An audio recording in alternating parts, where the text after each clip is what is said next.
네, 지난 1998년 여수시와 여천시, 여천군, 이른바 삼여 통합이 이루어졌습니다. 당시 세 개 시군이 비용을 나누어서 통합청사를 짓기로 했지만 진행되지 않았고요. 결국 행정구역만 통합하고 청사는 분산돼 오늘에까지 이르렀습니다. 그렇다 보니 여수청사는 모두 8곳입니다.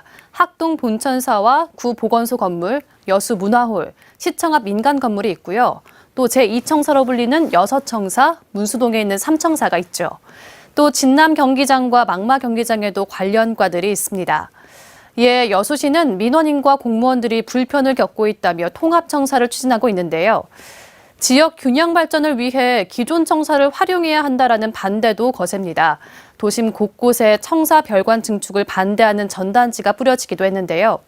왜 이렇게 갈등을 겪고 있는 걸까요? 곽선정 기자가 들여다봤습니다. 여수시와 여천시, 여천군 등 이른바 삼여를 통합한 지 23년째. 당시 통합청사 논의가 중단되면서 여수 원동청사를 1청사로, 여서청사를 2청사로, 문수청사는 3청사로 사용하고 있습니다. 나머지 뿔뿔이 흩어져 있는 조직들이 위치한 건물까지 합치면 여수시청사는 8개나 됩니다. 이에 권오봉 여수시장이 청사 통합을 위해 별관 증축을 추진하고 나섰습니다. 시민들의 불편 해소와 행정 서비스 개선을 위해 흩어진 청사를 하나로 모으는 것, 그리고 다양한 여문지구 활성화 사업을 하는 것이야말로 바로 지역균형 발전 정책이라고 할 수 있을 것입니다. 곧바로 여수시의회 기획행정위가 예산 낭비 등을 이유로 심사를 보류하며 제동을 걸었습니다. 하지만 시의회 내부에서도 찬반 의견이 맞서는 상황.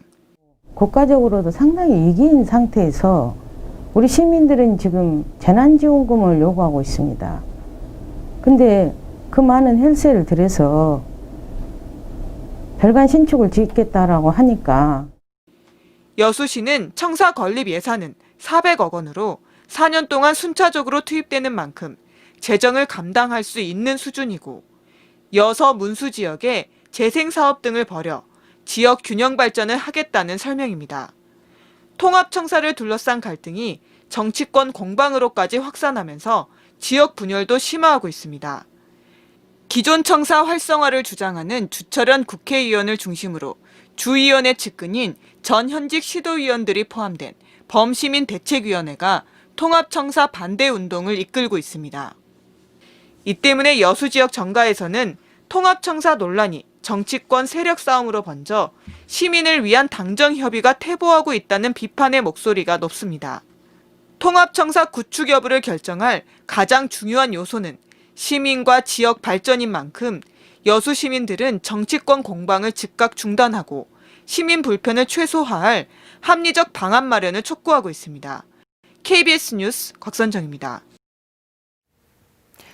최근 여수와 거문도로 오가는 여객선 고장으로 뱃길이 끊겨 주민들이 불편을 겪는 것과 관련해 여수시에 직접 지원이 필요하다는 주장이 나왔습니다. 여수시의회 박성미 의원은 어제 열린 임시회에서 여수시도 영광군이나 울릉군처럼 선박 유류비와 수리비 등을 지원해 거문도 여객선의 안정적 운항을 보장해야 한다고 말했습니다.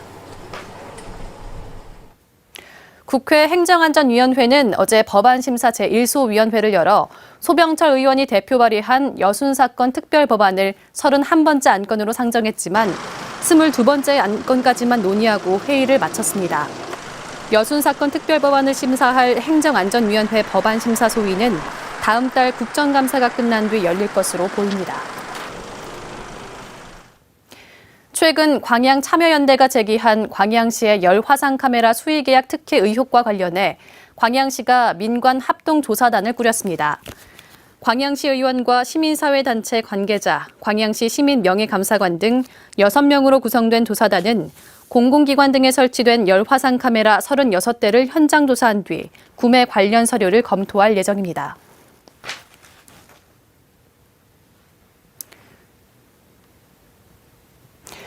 추석을 앞두고 채소와 과일 등의 농작물 출하가 늦어지면서 대부분 품목이 높은 시세를 유지하고 있습니다. 농수산식품유통공사 광주 전남 지역본부는 최근 배추 한 포기의 가격이 12,000원으로 1년 전보다 71% 올랐고 무는 60%, 마른 고추는 50%, 사과는 40% 올랐다고 밝혔습니다. 지금까지 순천에서 전해드렸습니다.